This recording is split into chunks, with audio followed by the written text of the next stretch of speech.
अस्सलाम वालेकुम doctor Faizan. I hope आप सब लोग ठीक होंगे।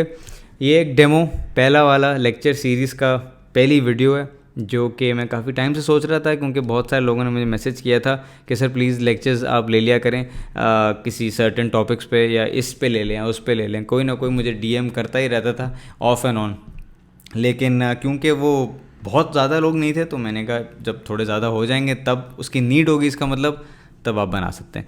तो पहले तो मैं ये चैनल पे सिर्फ वो वीडियोस बनाता था जो ग्रेजुएशन के बाद ज़्यादा यूज़फुल हैं आप लोगों को, लेकिन फिर आहिस्ता आहिस्ता समझ आया कि पीछे आना पड़ेगा, क्योंकि उसका जो है वो उसकी ज़रूरत भी है थोड़ी बीडीएस वाले करिकुलम के अंदर जो हम सीख रहे हैं उसको फाइन ट्यून करने की। तो आहिस्ता आहिस्ता हम करके ना फिर हम बायोलॉजी और फिज़िक्स और केमिस्ट्री पर आ जाएंगे, फिर वो पढ़ाएंगे हम पेंडुलम कैसे चलता है।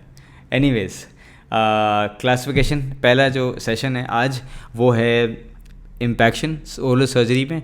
एंड इम्पैक्शन में भी इस वाले टॉपिक जो है वो है मैंडिबुलर इम्पैक्शन, कि हम किस तरह क्लासिफाई करते हैं। पहले तो हम ये बात कर लेते हैं कि जो क्लासिफिकेशंस हैं वो क्यों बनती हैं। पहली बात तो ये है कि क्लासिफिकेशन इसलिए बनती है ताकि आप हर चीज़ का एक नाम है मेडिसिन में, वो ये नहीं है कि वो वाला ये वाला गोल वाला ऐसा कोई सीन नहीं है। आप प्रोफेशनल लाइफ में होते हैं तो आपको एज अ प्रोफेशनल बात करनी पड़ती है। किसी से भी बात कर रहे होंगे तो आपको पता होना चाहिए कि आप कौन सा केस कर रहे हैं, या कोई केस आया तो ये कौन सा वाला केस है, या पेशेंट को एक्सप्लेन कर रहे हैं तो यू शुड नो। तो क्लासिफिकेशन एक फ़ायदा हो गया।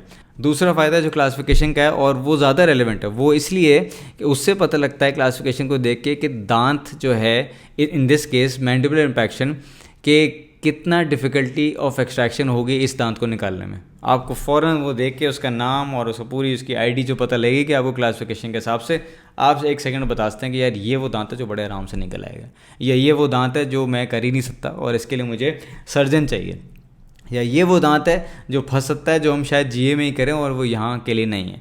वो कैसे पता लगेगा आपको डिफ़िकल्टी ऑफ एक्सट्रैक्शन? वो पता लगेगा कि उस दांत की क्या क्लासिफिकेशन है।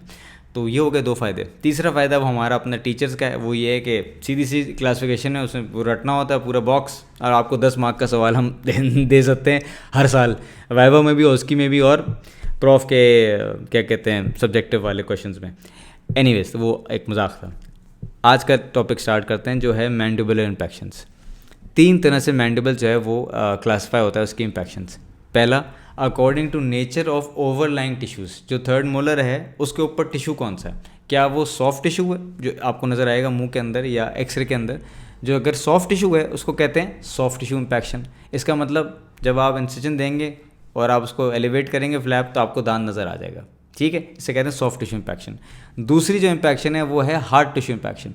हार्ड टिश्यू इम्पैक्शन के अंदर भी 2 क्लासिफिकेशन है, एक है पार्शली बोनी इम्पैक्शन और दूसरा है कंप्लीट बोनी इम्पैक्शन। इसका मतलब ये है कि जब आप कट लगाएंगे और एलिवेट करेंगे, पार्शली का मतलब है पार्शल दांत आपको नज़र आ रहा होगा, बाकी दांत जो है वो बोन के अंदर होगा। कंप्लीट बोनी का मतलब आप इंसिजन देंगे, खोलेंगे, जितना बाहर नज़र आ रहा था आपको उतना अंदर नज़र आ रहा है, मतलब नज़र नहीं आ रहा दांत। That is a complete bony impaction.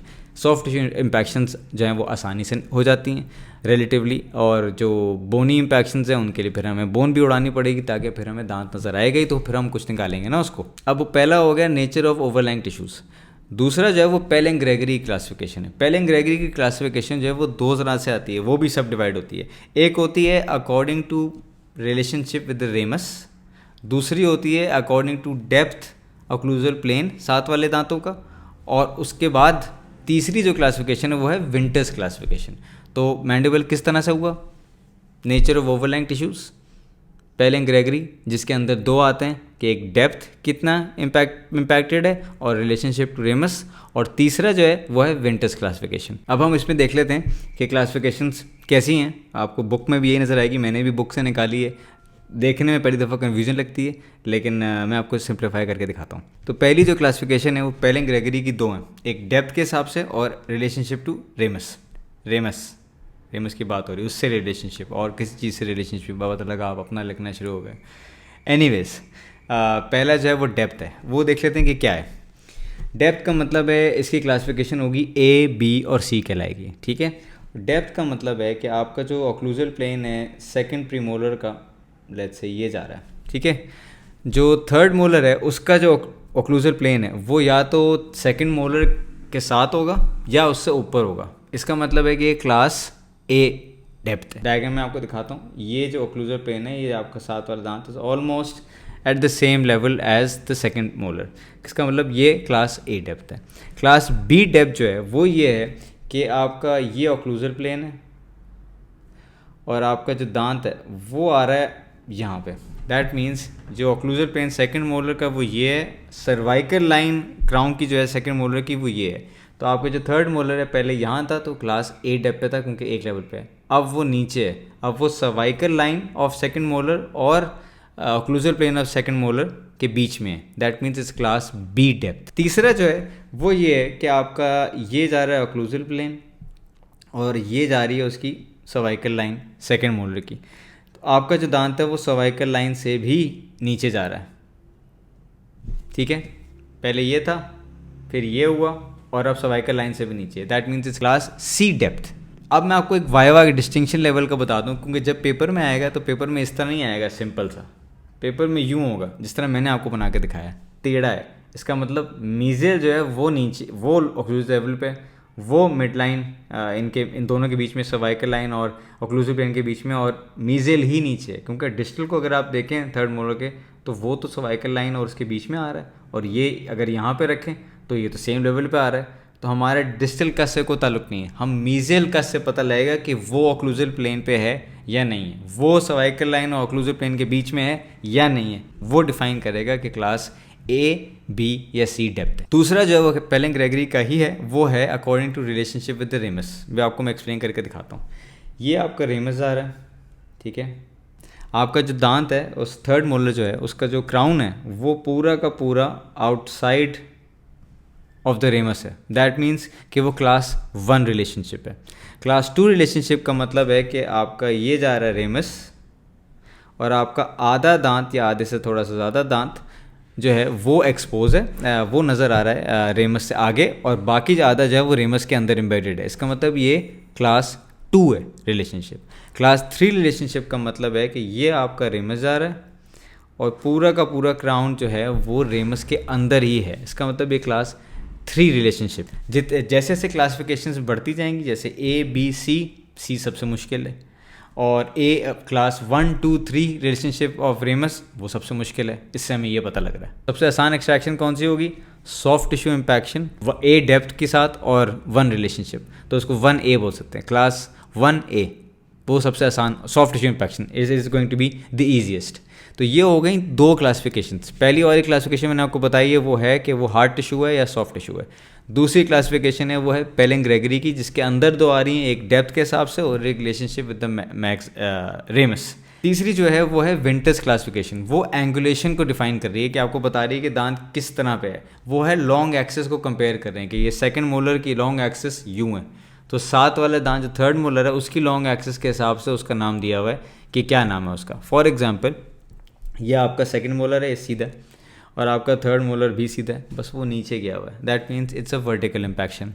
दूसरा केस, ये आपका दांत सीधा है लेकिन उसके हिसाब से जो आपका थर्ड मोलर है वो एंगुलेटेड हुआ मीज़ली है, तो वो मीज़ो एंगुलर हो गया। तीसरा आपका सेकंड मोलर ये और थर्ड मोलर बिल्कुल परपेंडिकुलर है, इसका मतलब ये हॉरिजॉन्टल इम्पैक्शन है।